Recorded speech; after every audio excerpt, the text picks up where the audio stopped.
Bonjour à tous. On va essayer de parler de la réalité virtuelle dans l'entertainment. Est-ce que la réalité virtuelle est l'avenir de l'entertainment?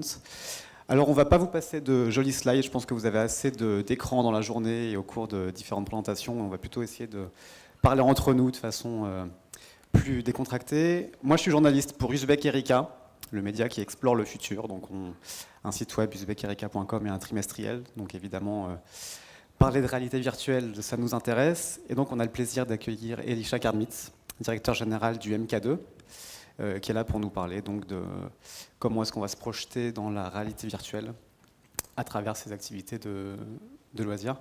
Elisha, bonjour. Bonjour. Bravo, déjà. Merci. J'ai pas beaucoup dormi. On a eu la chance d'avoir des films au César hier qui ont gagné. Donc la nuit a été très courte. Donc vous me passerez ma voix un peu rocailleuse. Donc je disais, vous êtes directeur général du MK2, la société de distribution et de production de cinéma. Vous allez nous parler de la réalité virtuelle dans l'avenir de l'entertainment.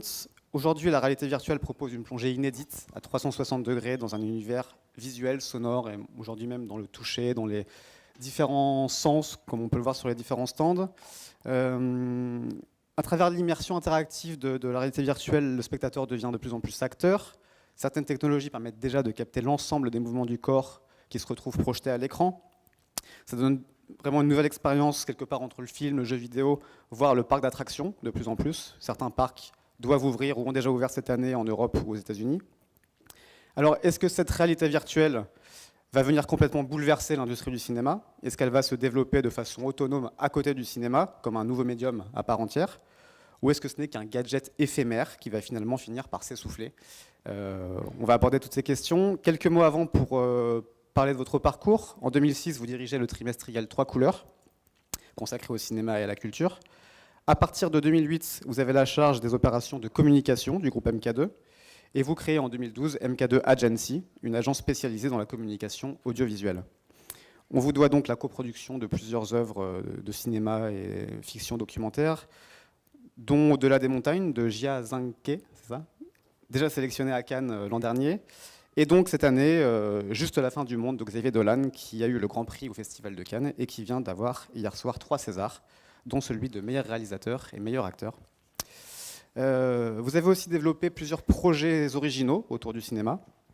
En 2011, vous avez créé la plus grande projection 3D du monde pour LG, pour le film Rio, qui a été projeté sous la nef du Grand Palais.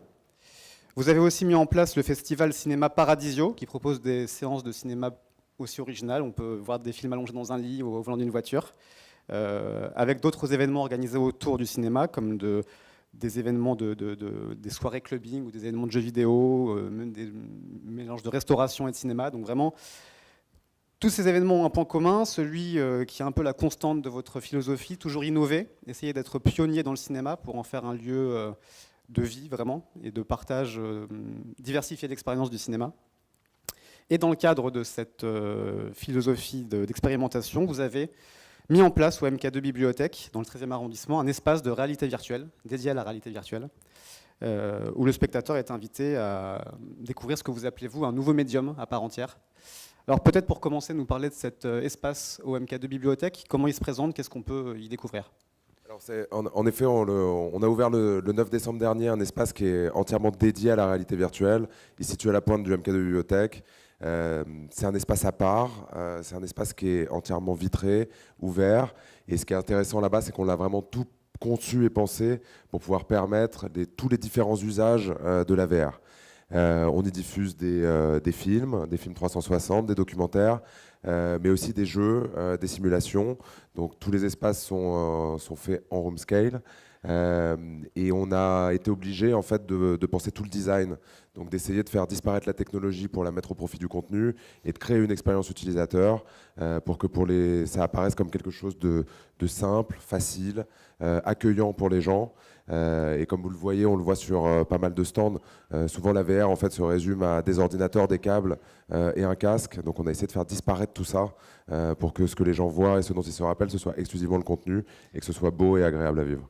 C'est accessible à tout le monde en continu? Est-ce qu'on peut donner quelques éléments sur le prix, comment on y accède? Oui, on a fait le choix de vendre du temps. Donc les gens peuvent accéder à l'espace pendant soit 20 minutes, soit 40 minutes. Les 20 minutes sont vendues au prix de 12 euros, les 40 minutes au prix de 20 euros. On est un peu dans une phase d'apprentissage de cette nouvelle technologie aujourd'hui. C'est aussi un espace pour éduquer les gens à cette nouvelle façon d'interagir avec ce qu'ils voient à l'image. Oui, c'est vrai. Le premier enjeu, aujourd'hui, on est dans une phase où les gens viennent surtout découvrir la VR. Donc, on leur donne une promesse qui est d'avoir fait un lieu qui est beau et d'y proposer les meilleurs contenus. Et évidemment, les gens, par leur découverte, ont besoin d'être accompagnés. Donc, on nous a souvent posé la question, à travers les différentes interviews qu'on a pu faire sur ce sujet, d'opposer la VR et le cinéma. On nous demandait si la VR n'était pas déshumanisante par rapport au cinéma. Le fait que les gens aient un casque, s'isolent, alors qu'au cinéma, on venait vivre une expérience collective. En réalité, ce qu'on a toujours pensé par rapport à ça, c'est que ce qui fait l'expérience collective, c'est la manière dont on met en scène la technologie. Quand on rentre chez MK2VR, il n'y a pas de mur, on ne voit pas les câbles, vous avez des animateurs qui sont là, qui vous prennent en charge, qui vous expliquent ce qu'est la VR, qui vous présentent les contenus avec lesquels vous pouvez échanger. Et on a en réalité dans les espaces de VR plus d'interaction avec les gens que dans les salles de cinéma, ce qui ne veut pas dire que les salles de cinéma ne sont pas une activité sociale, mais on essaie de faire de la VR également une activité sociale. Ça veut dire aussi que vous insistez sur le fait que la VR va se développer comme un médium indépendant. C'est pas voué à se greffer au cinéma comme un peu des lunettes 3D améliorées, c'est vraiment voué à devenir même une nouvelle forme d'art en quelque sorte. J'ai souvent dit que la VR était si on fait la comparaison par rapport à la 3D, on va dire que la 3D était vraiment un gadget pour le cinéma. Les gens s'en sont détournés extrêmement rapidement à cause de la qualité des contenus. Là, sur la VR, on est dans quelque chose qui est totalement différent. La première réflexion qu'on a eue quand on a découvert la VR était de savoir si ça allait remplacer le cinéma. Et je dois vous dire que la première fois que j'ai mis un casque de VR, que j'ai lancé des applications où on pouvait être dans un salon virtuel, avoir en face de soi un écran géant, quand on est exploitant de salle de cinéma, c'est assez inquiétant, puisqu'on se dit que les gens, simplement avec un casque, vont pouvoir se retrouver dans une salle comme celle-ci et voir des films sur des écrans de 40 mètres. Je vais aller m'adresser à Philippe Fuchs, qui est chercheur à l'école des mines, qui, j'imagine, a dû faire des conférences hier ou aujourd'hui, qui est l'un des grands spécialistes de la VR. Et je lui ai simplement posé la question de savoir si la VR allait remplacer le cinéma. Et il a une réponse extrêmement simple. Il m'a dit, écoute, la meilleure manière de voir un film, c'est d'aller au cinéma. La VR, c'est un contenu, c'est une perception cognitive, c'est une manière de faire un contenu qui est totalement différente. Donc il y a une différence de nature entre les deux. Les deux éléments ne s'opposent pas. C'est un peu comme l'évolution, le rapport entre le cinéma et la photographie, par exemple. Quand le cinéma est arrivé, on a prédit qu'il allait remplacer la photographie. Or, on se rend compte aujourd'hui qu'il n'y a jamais eu autant de films, qu'il n'y a jamais eu autant de photos, et que c'est simplement deux manières de s'exprimer qui sont radicalement différentes. Donc la VR ne va pas tuer le cinéma, c'est plutôt une bonne nouvelle. Non, et force est de constater qu'il n'y a pas grand-chose qui a tué le cinéma depuis qu'il existe. On prédit la mort du cinéma depuis des années, et je ne vous cache pas que c'est vrai qu'avant de faire de la réalité virtuelle, on avait toujours beaucoup de rapports avec les gens qui travaillaient dans les nouvelles technologies. Mais ça fait 10 ans qu'on est quand même des grands ringards pour les gens qui travaillent dans ce secteur, qui prédisent quand même notre mort, le streaming, les gens ne vont plus sortir de chez eux, Netflix va remplacer la sortie en salle. Ce qu'on peut constater aujourd'hui, c'est qu'en réalité, malgré le piratage, il n'y a jamais eu autant d'entrées au niveau mondial. Les gens vont au cinéma, ils ont envie de sortir. Et aujourd'hui, peu importe les niveaux de digitalisation de la vie, les gens sont quand même faits pour sortir de chez eux, rencontrer d'autres personnes. C'est le cas pour la VR, c'est le cas pour le cinéma. Je reviens quand même sur l'aspect gadget. Qu'est-ce qui fait justement que vous avez plutôt l'espoir que la VR, la réalité virtuelle, se développe, qu'elle n'ait pas le même destin que la 3D, qui n'est pas morte mais qui est un peu déçue? C'est un casque encombrant, il y a des gens qui peuvent avoir, comme pour la 3D, une impression de nausée à force de regarder un écran comme ça. Est-ce qu'il n'y a pas un risque que ça fasse un peu flop, comme pour les lunettes 3D?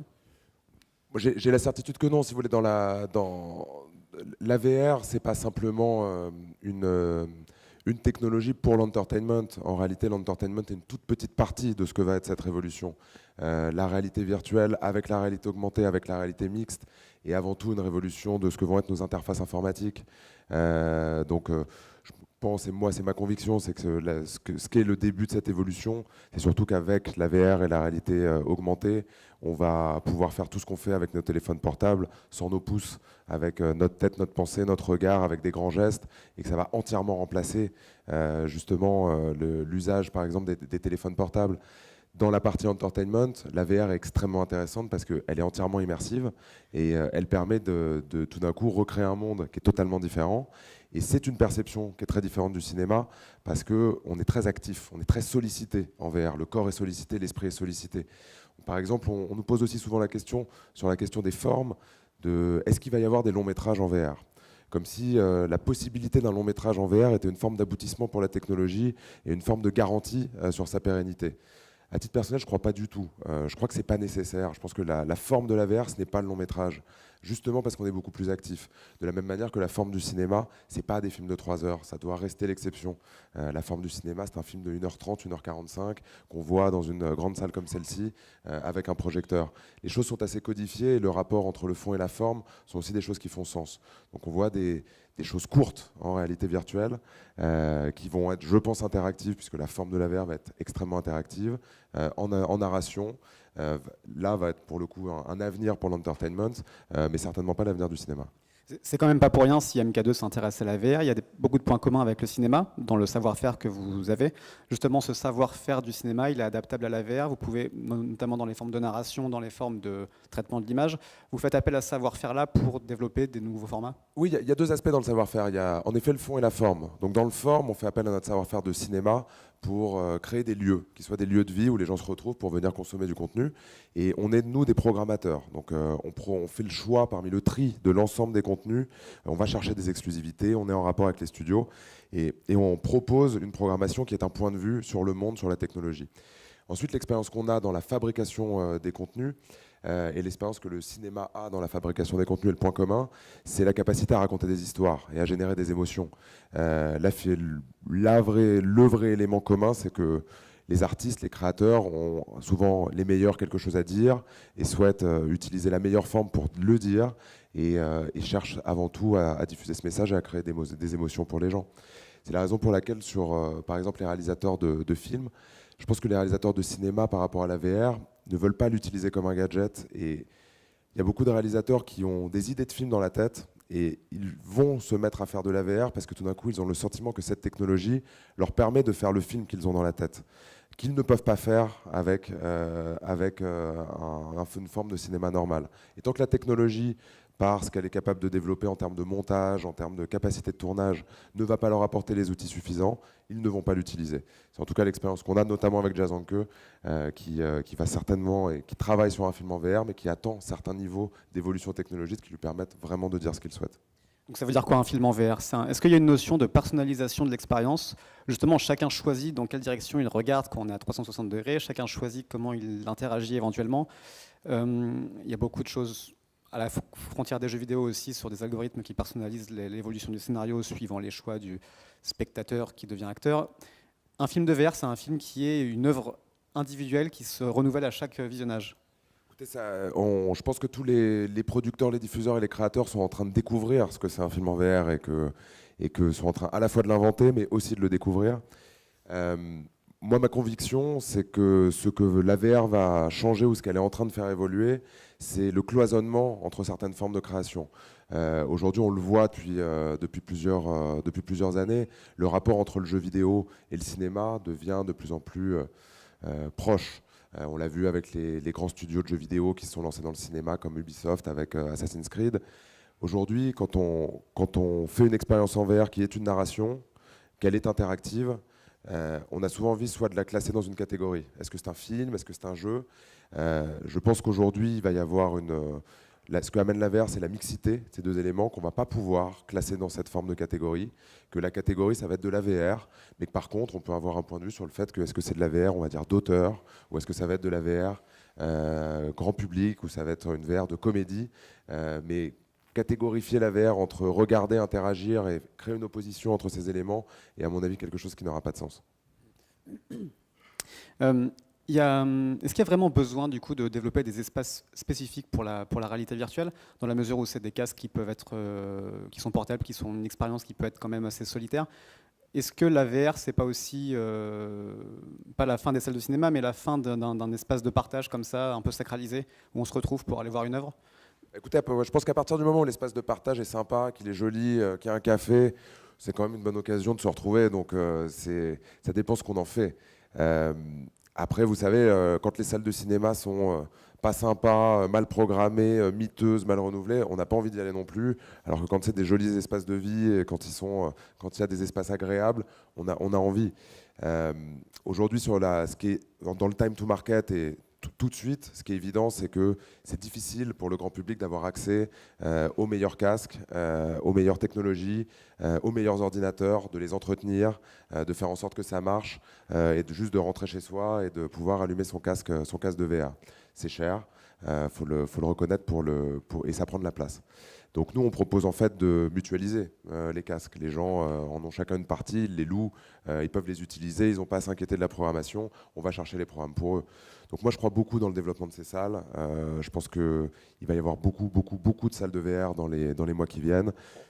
HTC, qui nous a beaucoup aidé sur la création d'MK2VR, est en train de travailler aussi pour en ouvrir beaucoup en Europe. Il y a des grands plans de développement en Asie. Nos concurrents chinois, notamment de Vanda, qui est devenu le plus grand réseau audiovisuel et de salles de cinéma dans le monde, a prévu d'en ouvrir à peu près 200 en Chine à la fin de l'année. Donc ces salles ont de l'avenir. Et vous savez, de la même manière que pour les contenus de cinéma, aujourd'hui on consomme tous des contenus de cinéma chez nous, sur notre portable, sur nos ordinateurs. Ça ne nous empêche pas non plus d'aller voir des films, mais par contre il faut travailler l'expérience avec soin. Et ce qui est vrai, c'est que les clients sont beaucoup plus exigeants et qu'ils ont envie d'une expérience qui est différente et renouvelée. Oui, ce qui est intéressant dans l'expérience que vous avez au MK2 Bibliothèque, c'est ce travail sur la convivialité. Vous m'expliquiez qu'il y a notamment, comme d'ailleurs ici sur certains stands, des télévisions qui permettent aux gens de suivre l'expérience pour sortir un peu du côté autiste de la personne qui est dans son casque, dans son univers. Il y a une notion de partage qui peut vraiment être développée avec du personnel. Il y a un bar aussi d'ailleurs dans l'espace que vous créez. En fait, on a toujours défini notre activité chez MK2 comme étant des créateurs de lieux de vie. On a pensé le cinéma comme ayant un avant, un pendant et un après. Vous le voyez dans les salles de cinéma qui sont notamment sur les quais, là au quai de Seine-Quai-de-Loire. C'est un endroit où on a envie d'aller, de se balader. Il y a des librairies, il y a des cafés. C'est un lieu de destination. Parfois, on y va pas pour aller au cinéma, mais simplement pour passer un bon moment. Donc, imaginez qu'on puisse s'investir dans le domaine de la VR et en faire un élément qui isole les gens les uns des autres et qui ne soit pas un lieu de vie était quelque chose d'absolument impossible. Donc qu'est-ce qu'on a mis en œuvre pour faire en sorte que la VR soit sociable en tout cas? D'abord, en effet, il n'y a pas de mur. Donc quand tous les gens qui font de la VR se voient les uns les autres. Ensuite, il y a des retours écrans qui permettent, un peu comme vous le voyez là dans le salon, de voir ce que les gens voient dans le casque. Donc quand on vient à plusieurs, on peut interagir autour de ça. Et on voit qu'assez vite, les gens, quand ils viennent à plusieurs, s'entraident pour mettre le casque, partager l'expérience, se donner les contrôleurs, ce qui est aussi un élément d'interaction assez intéressant. Et ensuite, pour nous, et c'est une partie prenante du concept, il y a un café, il y a un bar. C'est que la finalité de notre métier consiste, comme souvent, à vendre des bières après l'expérience. Et on voit qu'il y a un besoin des gens de s'exprimer après avoir fait une expérience en VR, d'en parler, d'interagir. Et d'ailleurs, on a à peu près 2 mois et demi de retour d'expérience. Ce qui est la question maintenant qu'on nous pose, c'est est-ce que les gens reviennent? La réponse est oui. Les gens reviennent. Une fois qu'ils ont vu de la VR, ils veulent le faire découvrir à leurs proches, ou ils veulent, quand ils sont parfois plus jeunes, revenir parce que quand on a 12 ans, qu'on a une salle de VR en bas de chez soi, qu'il y a le dernier jeu indépendant comme Super Hot qui est présenté, qui est un jeu de tir, je vous rassure, nous ne montrons pas des contenus érotiques pour vos enfants de 12 ans. Évidemment, les enfants ont envie d'y aller, de revenir de la même manière que moi, avec mon ami, mes amis, on allait jouer dans les bars à Virtua Tennis sur les bornes. Donc, on est dans cette pratique-là et j'ai plus l'impression qu'on a réinventé le bar avec la borne d'arcade qui en plus nous permet de diffuser des contenus audiovisuels 360 qui se rapprochent du cinéma que de réinventer la salle de cinéma. Ça passe aussi par la connexion, l'expérience partagée en VR, c'est des expériences interconnectées Ça, je pense que c'est l'avenir. Aujourd'hui, on a une seule expérience, qui est une expérience que les gens peuvent faire en commun, qui est une expérience de rameurs, qui sont une entreprise strasbourgeoise qui s'appelle Holodia, qui est formidable et qui a créé des rameurs où on peut faire des courses de rameurs. Mais c'est vrai que si vous allez sur mk2vr.com, il y a toutes les photos, donc vous allez vite vous rendre compte de comment est organisé le setup. À l'avenir, l'avenir, je pense qu'on va avoir de plus en plus d'expériences où plusieurs personnes vont pouvoir interagir à l'intérieur de la même expérience en VR, que ce soit des jeux, que ce soit sous forme de communication. Et ça va être les prochaines étapes de développement pour nous. On va devoir s'arrêter. Peut-être une petite dernière question juste sur l'aspect francophonie dont vous parliez qui est aussi important. Comme il y a une exception culturelle cinématographique française, est-ce que le développement, on sait qu'on a des compétences dans les studios de jeux vidéo, ce genre de choses, avoir une expérience particulièrement, une culture française sur la VR, c'est important? C'est essentiel, puisqu'en effet, on a une exception culturelle et je pense qu'il y a des différents points de vue sur le monde qui s'expriment aussi à travers ces nouvelles formes de création. On voit qu'il y a des axes très importants aux États-Unis, notamment entre Hollywood et la Silicon Valley. L'Asie est notamment un espace de développement qui est extrêmement important. Et on a la chance en France d'avoir beaucoup de talents. Mais au-delà de la France, si on le prend par la francophonie, si on l'étend à la Suisse, à la Belgique, au Canada, il y a des méthodes de financement pour les contenus, il y a beaucoup de talents et il y a une manière un petit peu différente de faire de la VR, une envie un petit peu différente de s'exprimer. Je pense que c'est quelque chose qu'il faut beaucoup soutenir, prévaloir, et c'est vrai qu'on attend aussi de la part des pouvoirs publics de voir quelles vont être leurs visions de cette possibilité de développement, mais ça crée des nouveaux axes et c'est des choses en tout cas nous qu'on défend beaucoup pour l'avenir. Merci beaucoup, Elisha Karpitz. Merci. Merci.